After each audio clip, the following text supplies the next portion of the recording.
Ok, donc on était coupé, j'avais un téléphone, donc dans cette vidéo on va reprendre la vidéo et on va faire un petit test. Donc du coup je vais cette fois-ci uploader le fichier que j'ai qui s'appelle transaction. Ben, je vais quand même changer son nom, c'est mieux. Donc je vais chercher transaction, je vais le mettre à transaction 2. Comme ça on vérifie que génériquement ça fonctionnera. Et donc là j'upload. Et une fois que j'upload, donc je verrai cette fonction là, qu'est-ce qu'elle me donne comme, voilà, comme résultat.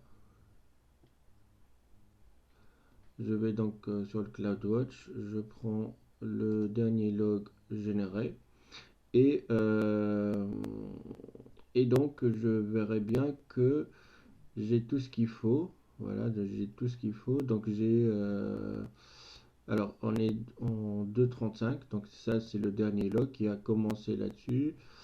Il a commencé avec cet identifiant à cette heure-là. Et puis si on reprend ça pour le visualiser au mieux.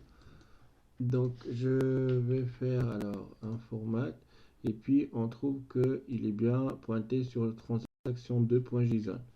D'accord. Donc là, notre truc fonctionne parfaitement et il fonctionne d'une manière générique.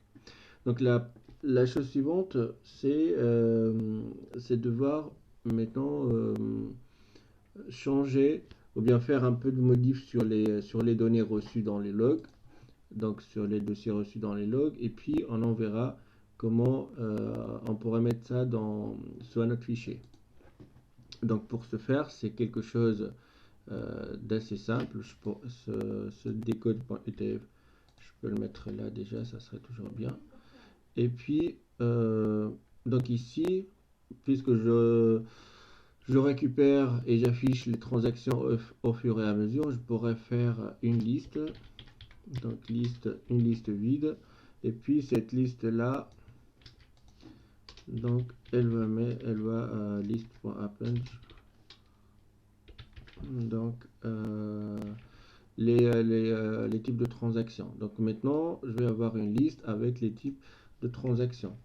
D'accord. La prochaine étape, c'est de créer un fichier. Donc de dire à Lambda, bah, une fois que tu récupères les données, ça serait mieux de les enregistrer dans un autre fichier. Donc là, je vais créer un new file name, par exemple. Et ce file name, je pourrais le nommer par exemple mydata.txt. D'accord. Et donc, qu'est-ce que je vais utiliser? Je vais utiliser la ressource S3. Donc là, je vais faire boto 3.ressource. Et c'est quelle ressource que je vais utiliser? Je vais utiliser la ressource S3. Ok, donc ça c'est un bucket. Donc pour ce S3, je vais dire, bon, monsieur S3, donc exactement, je voudrais trouver le bucket d'origine, bah, je vais enregistrer dans le bucket d'origine. Et dans le bucket d'origine, bah, là, je donne le bucket d'origine. Et ensuite, je vais faire un put object. Et ce put object, c'est-à-dire dans ce bucket là, je vais put un object. Et cet object là, il est caractérisé par des choses, par des paramètres en fait. Donc là, je donne le nom de fichier. Voilà, c'est le nouveau de fichier qui récupère en fait les données, ces données-là.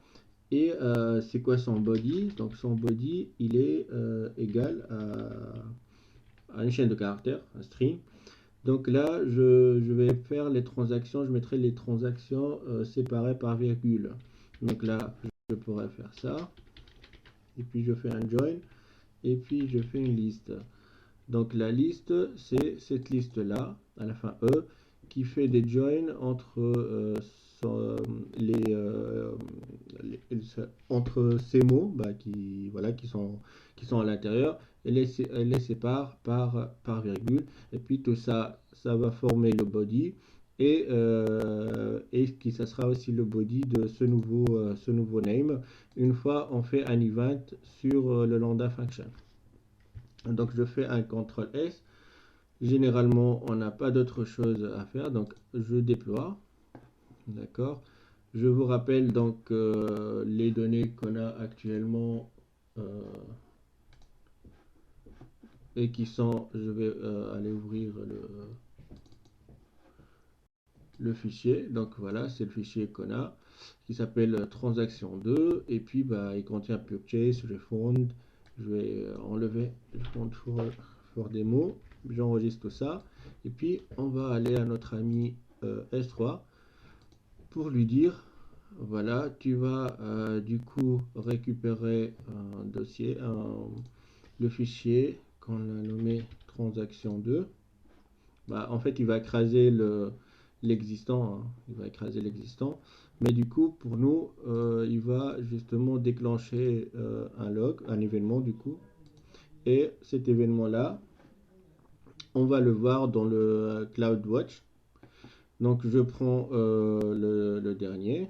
Justement, je réfléchis. Et donc,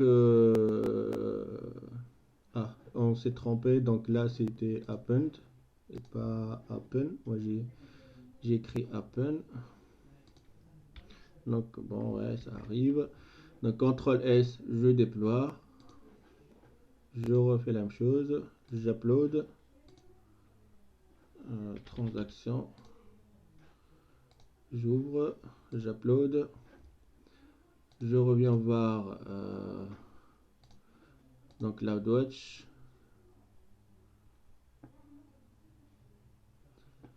Et puis, bah, je prends le dernier log.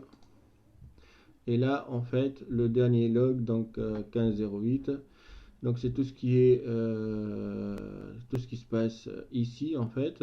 On va donc purchase log, et puis on a le end. Maintenant, il me fiche cell, mais si on revient pour voir est-ce qu'on a bien récupéré my data, donc là, on trouve qu'on a bien récupéré my data, justement. Pour pouvoir voir les données qu'on a, on va voir le fichier. Et donc ici, je récupère purchase refund cell. D'accord.